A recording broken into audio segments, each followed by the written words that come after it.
Hi, and welcome to my new series called Let's Watch My Hair Dry and Curl in Real Time. Not really, I just got out of the shower, and so as we're sitting here, let's just see how big this can get, because it needs a trim. You can see the ends are a little scraggly. I don't hide anything on this channel. There's no point to. So me and my draglings are back. These are my favorites, but I love him very much too. Anyway, hi, if you're new here, I'm Cozy. I like to snark about sister wives here on YouTube.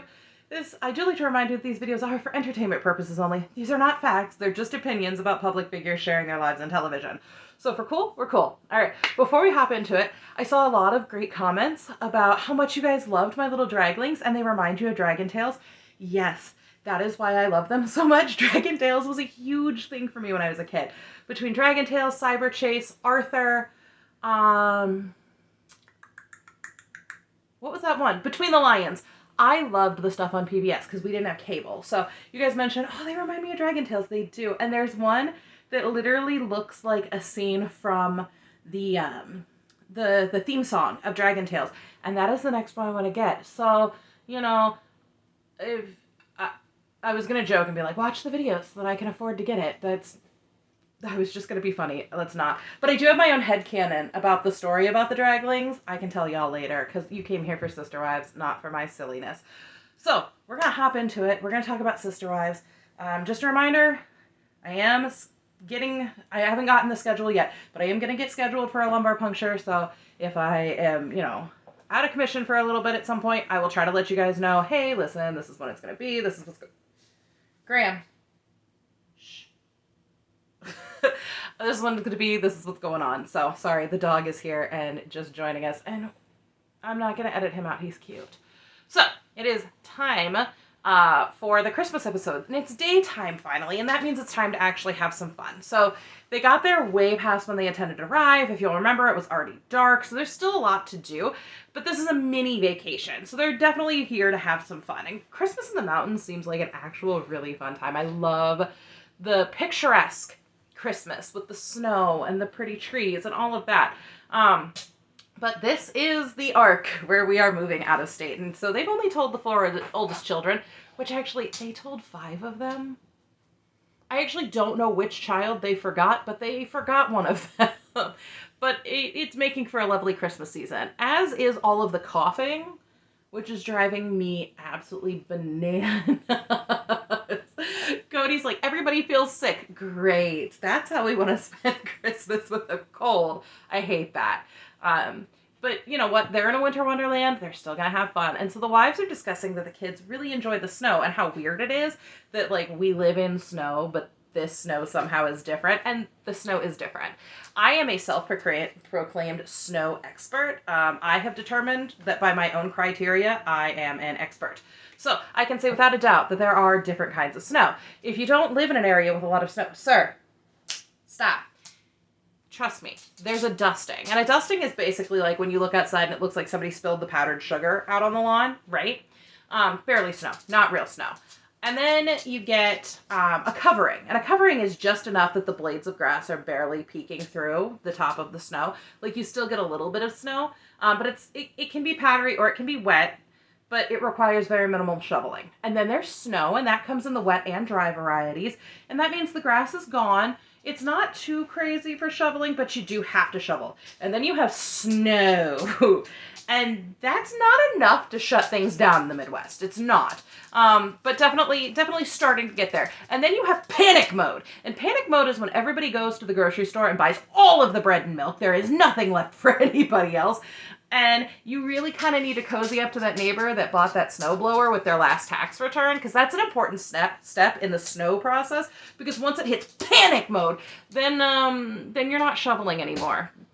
And anything past panic mode is blizzard territory, and that just means you better really like the people that you're inside with, because you are inside. But Cody reminds us it's been 4 months since they went public, and we're pretty aware of the timeline of events by this point, but he immediately brings up the investigation again and keeps rehashing next steps. And Janelle's like, we are planning to move out of state.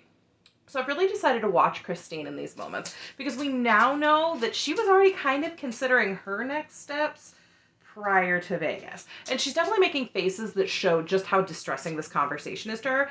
So bearing in mind that we don't know exactly when these were filmed, they could have already moved by the time that they were filming this, because everybody else kind of seems settled into the idea, and she's not. And it's sort of telling that she is the only one giving off that distress.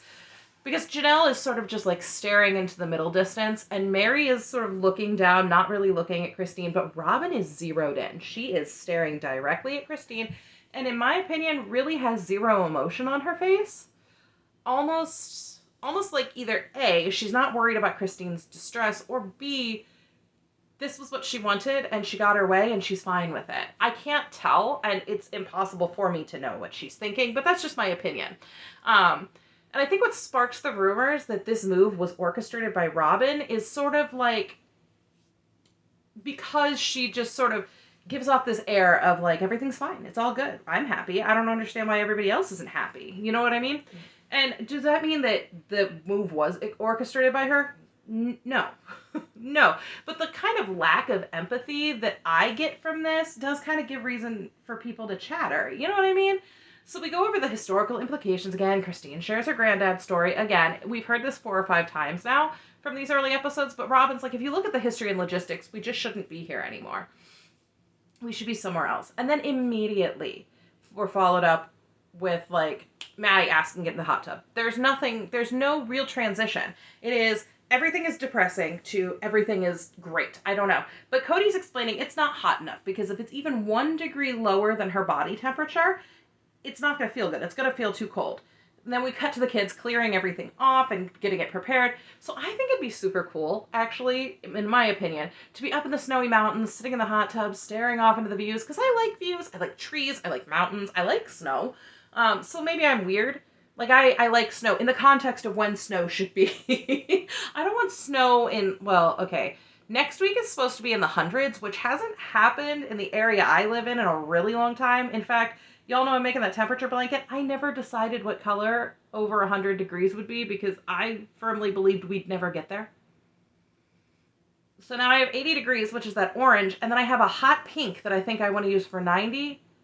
Maybe 100 will just be red, because that's what I have. I never picked a color. Oops. Anyway, so maybe I'm odd, because I love seasons. I like seasons. I like spring. I like fall. I like winter. If I could find a place that had no summer, I'd be just as happy, because I am not a summer girl. I don't like to be hot. When you're cold, you can put more clothes on. When you're hot, you can't just like peel your flesh off. That's a horrible thing to say. That's gross. Sorry. But they're going to be able to heat up this water. Everything's going to be fine. Janelle's arguing it's going to be heart attack city going from the warm to the cold. But Maddie's like, it is such a tiny distance. And basically she's right. So unless somebody is going to stand there and lock the door and lock them out, it's really not the fault of the children outside in the hot tub. So I think this is just kind of a fun side adventure for the kids. But we get the perspective of some of the kids about the move. And the general consensus is, no thank you. I'm not going. And it's interesting looking back now to hear Maddie say, like, I had all these plans and those are gone now, because it echoes the sentiments of Gabe in the Flagstaff mood. I had all of these plans and now what? And so it's almost as though if they could have just looked back into season 2 and kind of gotten some perspective on their children's thoughts and emotions, maybe they wouldn't have made the choice they made, but they probably would have. So we keep cutting to the kids really excited to get into the hot tub, and of course Cody's got to go and mess it up by throwing a hunk of snow in. But Janelle's supervising this whole mess, and she kind of has this look on her face that she just looks done. I don't know if it's because she doesn't feel well or because the kids are going wild, but I have a lot of empathy for her in this moment. Like, a lot of sympathy for her, because she just does not. She looks done.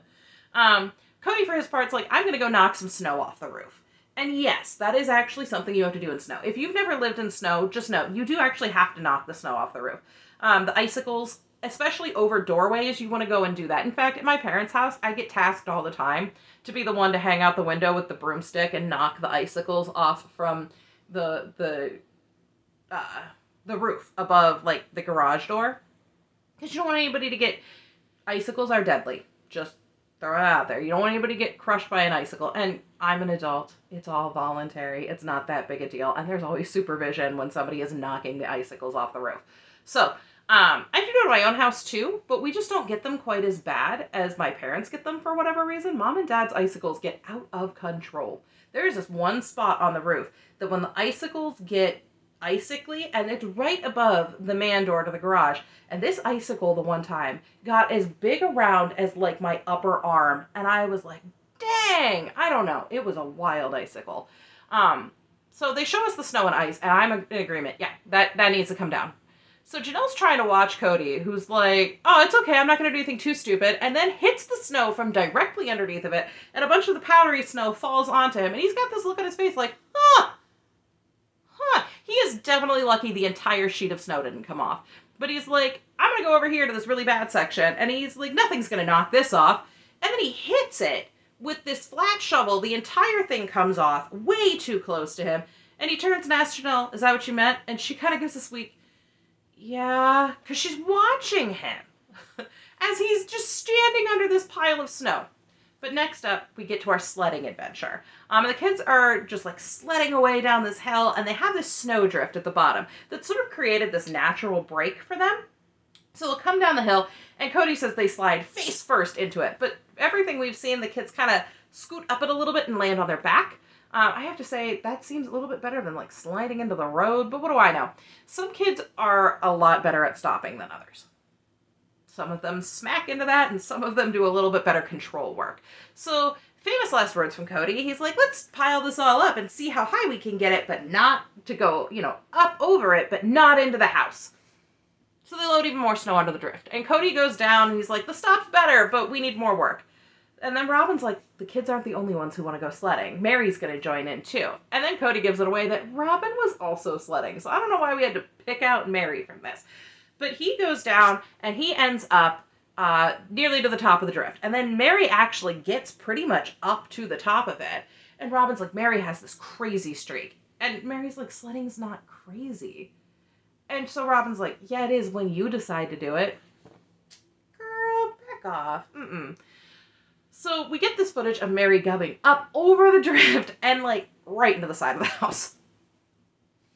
And of course it surprises Christine and the kids who are on the other side of that wall watching through the window who are like, yeah, Mary, oh dude, she just hit the house.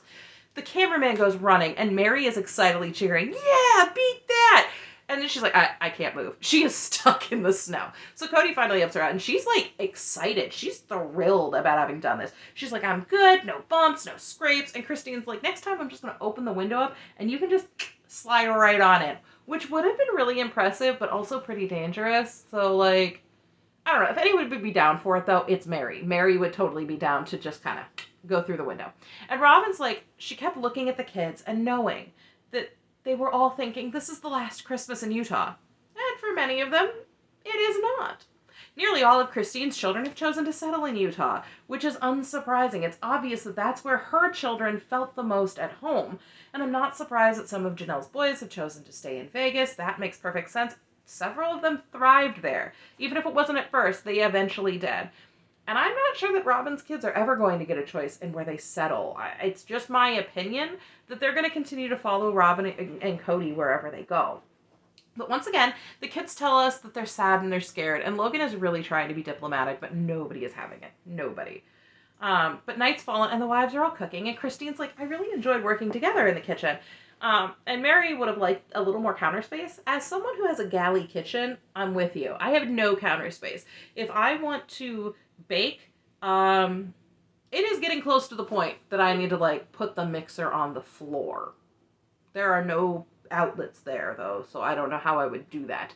And so, like, she's like, we need more room. I need more room. And a second mixer. And a double oven. A girl can dream. A girl can dream. But then Christine assigns Robin a task. And that task is chips and salsa. We often hear Robin being assigned the non-cooking tasks like veggie trays and chips and salsa. How bad of a cook are you that you get relegated to chips and salsa when there's that much work to do? I get it. If there's not a ton of work to do and that's the thing that needs to be done, great. You are feeding 21 people and you got put on chips and salsa duty. for a dinner that didn't look like it needed chips and salsa. Anyway, so Robin's like, it felt like it was just Mary and Christine's kitchen, and Mary immediately apologizes. Like, there is no break. She's like, I'm so sorry. And Robin's like, listen, that's not a bad thing. I should assert myself more, which is sort of this passive-aggressive way of being like, you guys didn't give me anything to do, or you guys are taking over too much. But Christine agrees, you know what, you should assert yourself more, and boy, is that something you will come to regret. She equates the idea that Robin's trying not to infringe on the other wives' space at home to how she feels like she's infringing in this area. I don't really, whatever. But you need someone in charge to make sure that things get done in the kitchen. In my kitchen, 50% of the time that's me. And when it's something that husband's more adept at, it's him. In my mom's kitchen, it's my youngest brother. He's super capable and he just knows what needs to be done. He's very good at timing things out. You just listen to him. You follow the instructions. And Mary jokes that we all know it was Christine's kitchen. And Christine sort of has to apologetically defend herself. Like, she's like, I wasn't meaning to be domineering. And Mary's like, you weren't. And Christine's like, I love cooking for people. Great, good. If you're good at it, great.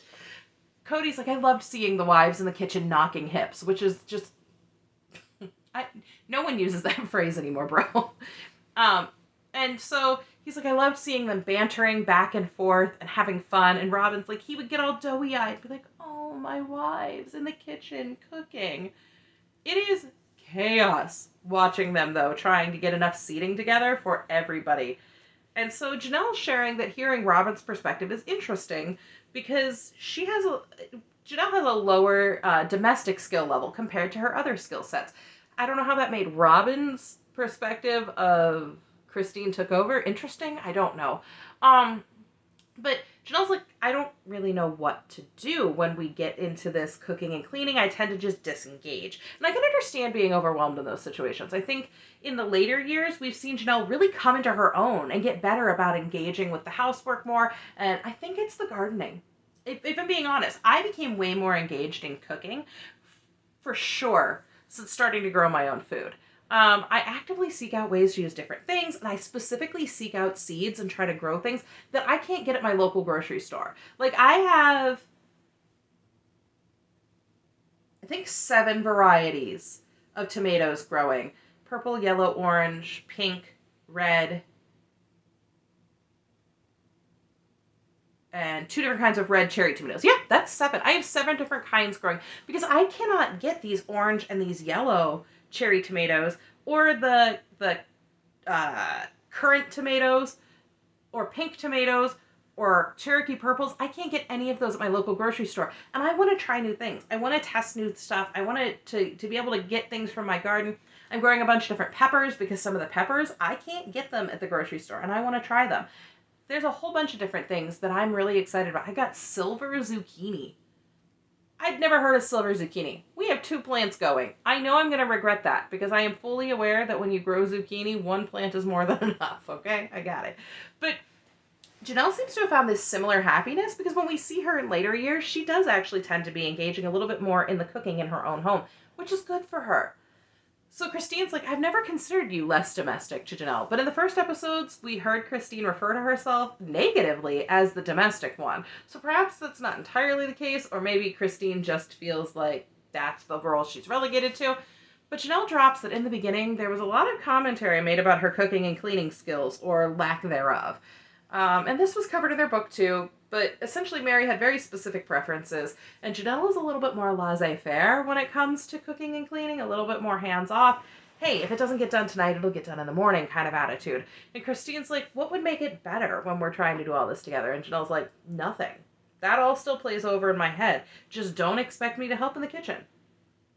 And I'm going to be maybe a little bit unfair here, but it had been a long time since those early days. Everybody'd been together for nearing 20 years, and you live in your own space now. I really think it might be time to start letting go of things and start working toward forgiveness. But we know from the later years that that never really happened. They don't actually take those steps, and that's probably a good indication of why the family is no longer. If you're not working toward the goal, there's really nothing that can be done. There's a lot of internalized anger, and no one wanted to do anything constructive about it. So the family has dinner, and then it is Christmas pajama time. And my mom used to make us all Christmas pajamas when I was younger. Now it's just the grandkids, and sometimes she buys them. We never did a fashion show, though. That one was a little different. Janelle's like, I don't even know how this fashion show evolved, but they do it every year, and it's awesome. And baby Truly's little clap when Christine holds her up is just everything. I just love it. But the kids are getting up in the morning when we come back from a commercial break, and it is wild to see them piling out of various bean bags and beds, just kids everywhere. They really needed more space, but they're about to do this again when they move into the vacation rental in Vegas. So, I don't know. That pile of presents is substantial, and I agree that it's going to take a while to get through. But Mary's excited for the kids to open their gifts from their sibling. She says that the one giving is oftentimes more excited than the one receiving. And I get that. Because you get excited about how excited they're going to get, if that makes sense. And everybody actually does seem really happy. There's a lot of hugs, a lot of love going around. And Mary opens up this figurine of sisters dancing, and she just loves it. But I can't help but think, which storage tote did that come out of? Because I've seen the sheer number of figurines that Robin has. And then also part of me thinks, ugh, because I can't help but hear Garrick Merrifield with the sisters thing over and over again, and I'm not down with that. We're not doing that today. But if Mary's happy, then Mary's happy. So, I've never actually paid attention to before, but I think I'm going to try watching to see if that ever shows up in the background of any shot ever again. So Robin says that the cool part of Sister Wives is developing this sister-like relationship. And Christine's like, well, there's times where you're closer to one wife than you are to another. And Cody asks the question to hurt his own feelings. Have you ever felt closer to a sister wife than you have to me? Of course they pander to it. And they're like, no. But Mary is right when she says to him, it's like comparing apples to oranges. Because of course I can be closer to my female friends in some capacities than I am to my husband. Like, it's more of how we relate to certain situations. Like, a fellow mom can relate to a rough birth story in a different way than a dad can. But we went through that together. And so we also relate from that. Husband has his D&D eyes, and they understand their boy things way better than I do. And that's okay. But at the end of the day, I don't want anybody else around more than I want him around. So it's different. It's a different type of relationship. But it is definitely palpable how the energy shifts as soon as he asks this. The ladies were kind of upbeat and sort of excited talking, and then everything sort of came down and became almost more gentle parent, if you get what I mean. You know what I'm saying? So Christine reveals that she'd gotten McKelty a cell phone for this Christmas, and that's because they might be moving. And this is where Cody gets super condescending. He's like, are you confused if we're moving or not? And Christine gets visibly upset. She covers her mouth. She's having a difficulty. And then she gives this teeny tiny, yep, after a very long pause. And the look on her face is sort of blank, almost like she's trying to hide everything that she's thinking and feeling in that moment. And I wonder if this was a moment where she can truly consider not going. But Robin speaks up and Chris says Christine has a choice, just like all of them. Remember that. Christine admits, I don't want to move. I don't want to move. She's happy where they're at. And Cody's like, I know you want something miraculous to happen, but I don't think that I can just change my mind because... And then you can hear the you on the very tip of his tongue when he cuts off. Say it, Cody. I can't change my mind because you are happy here. That's what you wanted to say. I get it. That's my opinion. That's what you wanted to say. And Christine's like, I don't even think you hear my point of view. Of course, he says he does hear her. He probably doesn't. He's thinking entirely of his own self-preservation at this point. Because realistically, if anybody was going to go to jail, it would probably be him. Even more realistically, that was never on the table for the Browns. He claims to be listening, and Christine calls him out again. You say we're going to remove regardless of what you say. So, you being her at that point. So how is that listening to my point of view? Go, girl. He has nothing to say. And Robin's like, you have to tell her why. And Christine's like, I don't want to make a decision in fear. Finally, Cody speaks up, and you can tell he's agitated. Like, he's getting hyped. And he says, I'm sorry. You think I've made this decision. You think that, but I've made this decision for me. Not for the family, he says. For me. I'm sorry, not for the family. He says for me. Sorry, I put the emphasis in the wrong place. He says the quiet part out loud here for sure, though. Because this is a decision for him. So Christine's like, I'm going to go with you. First mistake. And she calls him out again by saying, you've made the decision for the entire family. Yes, but that's not why he made it, Christine. Robin asked him to tell you why he made it. He made that choice for him. That's why he made it, not what is happening. And he asked her, shouldn't I be the person to make this decision? And okay, this is where it becomes really frustrating because she's like, well, you are the leader. And yes, okay, we sometimes get a little theological up in here because that is the way that I like to do things. But in a Christian household, the man is intended to be the head of the house, biblically speaking, right? I cannot find a single teaching that says that the woman should sit down, shut up, and just go along with everything, because it's not there. Wives are called to submit to their husbands as they would to the Lord, right? Because God doesn't ask us to do things that would have supreme negative repercussions. Like, he's not looking for us to make bad choices. And I'm not implying that this move is the same as other sinful issues. That's not what I'm saying. But my point is to hear him say that this decision should be up to me, in my opinion, no matter what he says, he's saying to them, no matter what they think, no matter what anything else, they are supposed to just respect and follow. And I don't like that, because frankly, it's that kind of bad theology that brought polygamy into their church in the first place. And what Christine says next makes it so much more frustrating, because she says she's having a hard time feeling like she doesn't have the possibility of having a choice. In other words, there's no choice here. She goes, that's it. And it's frustrating to me that in the idea of submission or allowing your husband to lead, that's not a master-servant relationship. No one's intended to have full control over another. It's supposed to be the idea of a lover and their beloved. In other words, you give based off of the fact that you desire to give. You want that person to have the things that they need. A man is intended to desire to help his wife to flourish, to give her the tools that she needs to make the best parts of herself even better. And the same thing goes for the wife. You should be willing to give the things that they need to make the best parts of them even better. Talents and strengths. You play off of each other's talents and strengths. It's similar in comparison to the idea of the Trinity, that they're one, but with distinct jobs and functions, but that's getting a little deeper than I intended to. But with Cody, his whole idea, in my opinion, is that he is in control of everything and he's the master of the wives. That's the way that it comes across when you watch the show, and it makes me angry. Because before I probably would have been like, oh, but the wives have a little bit of a voice. Now being married for 7 years and having to learn what biblical submission looks like, which is what he thinks he's asking for, I recognize Christine saying here, I have no choice. I have no voice. I have no control over what happens to me. So anecdote. I made brownies today. My husband has a friend who needed some guy time, so the D&D guys were going to get together.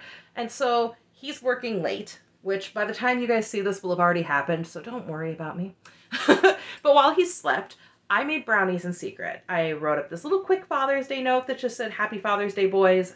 Piled them on a plate, taped the note to it, and so I sent him on his way.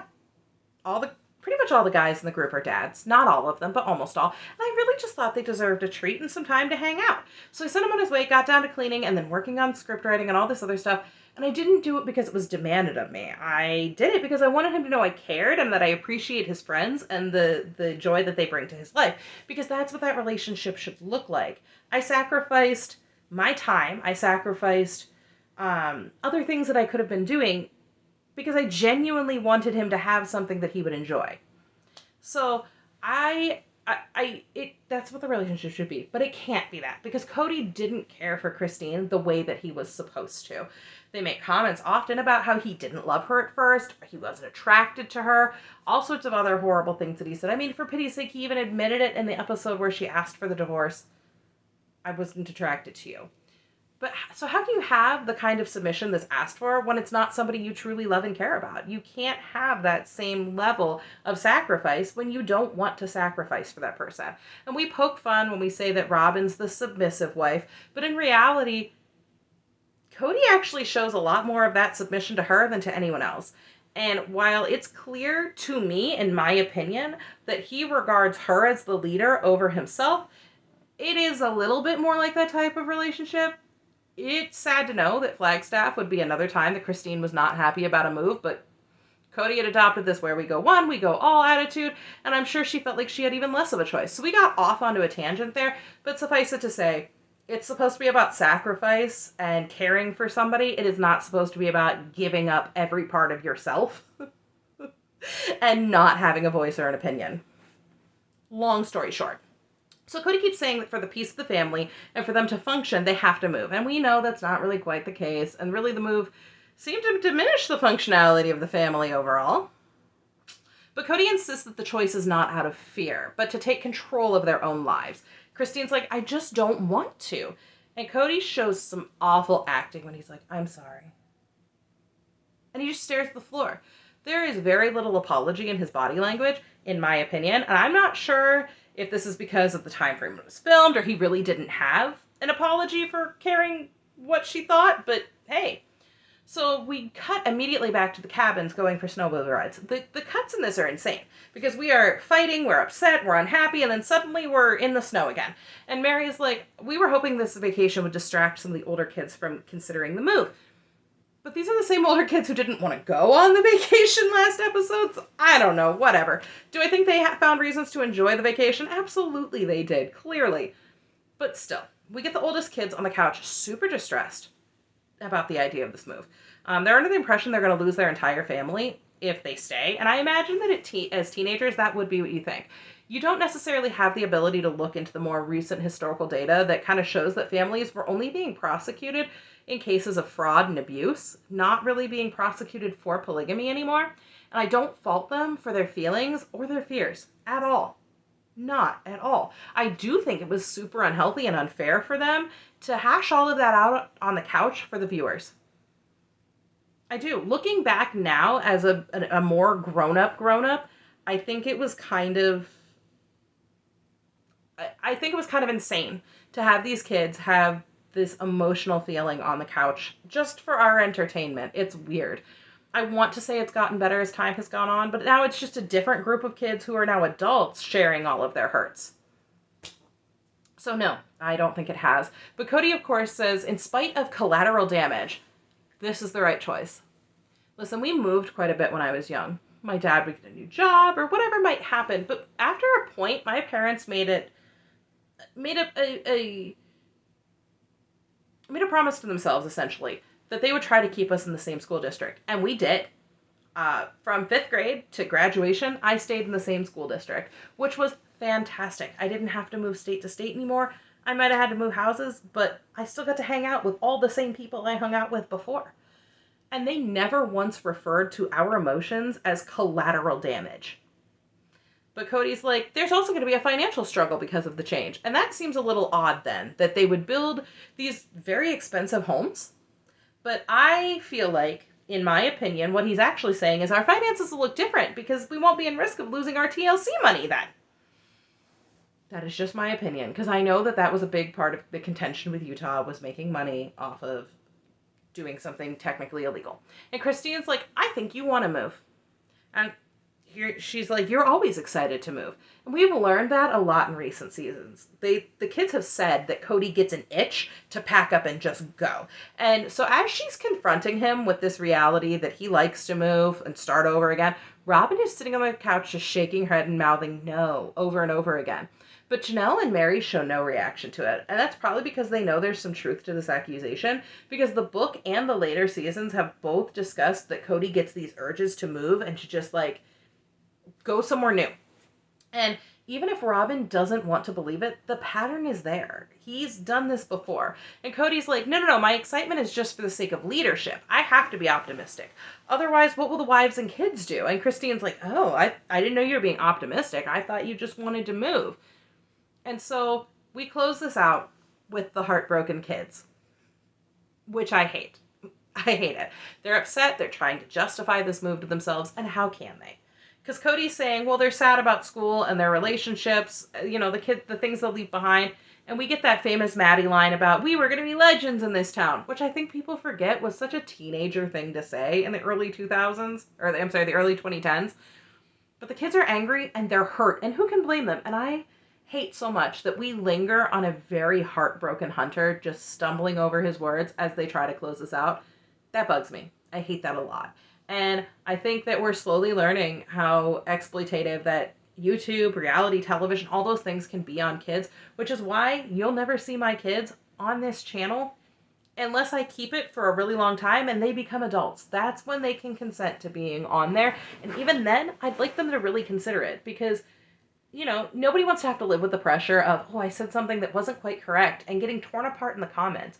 I don't even like having to live with that pressure. Do I deal with it? Absolutely, because you guys, generally speaking, are pretty kind, and if I say something wrong, you come to me and correct me with grace as opposed to correcting me with malice. And that's great. I appreciate that. But no child should ever have to be subjected to that. And I'm glad that we're doing better now, trying to keep our kids out of the limelight as much as possible.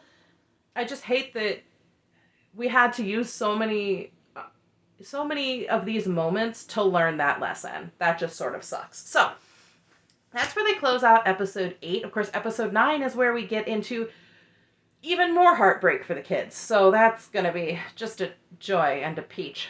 Not my favorite.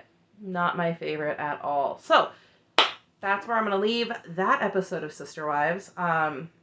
Before I go, I do once again want to point out, thank you guys so much for your kind words about my pictures. I just wanted, or whatever you want to call them, I just wanted something fun to put behind me for you guys to look at that wasn't just my face or a gray wall. Once the Christmas decorations came down, it got kind of boring, and the blanket could only do so much to jazz things up. And it is at a point right now, I'm in the middle of a row, where I didn't want to accidentally pull stitches out because I'm not paying attention, so I left it off of here for right now. But these are my draglings, and I love them, and I have a whole story for their whole lives that involves other pictures that I don't have yet. And hopefully I will get them, because I have written a whole dragling story in my brain for how special they are. And I'd love to write it, but I'm afraid I'll get, you know, struck down with copyright if I ever write my dragon story. So that is where we are. Once again, I don't know exactly when this lumbar puncture is going to be yet, but if it's going to affect anything on the channel, I'll let you guys know. Hopefully it won't affect anything. And tomorrow, I'm actually going to spend most of the day trying to catch up on just filming extra videos, just in case I am late out, that I can just release them, and you guys can still get them, and we can still hang out in the comments, because even if I'm laying flat on my back with a lumbar puncture headache, I can still answer comments. That's easy enough to do. So I am excited to meet you guys down below, and hey, if you've got any suggestions on what I should make that 100-degree day, please let me know, because, or actually, days. Because like I said, I never picked a color. I'll see you guys later. Bye!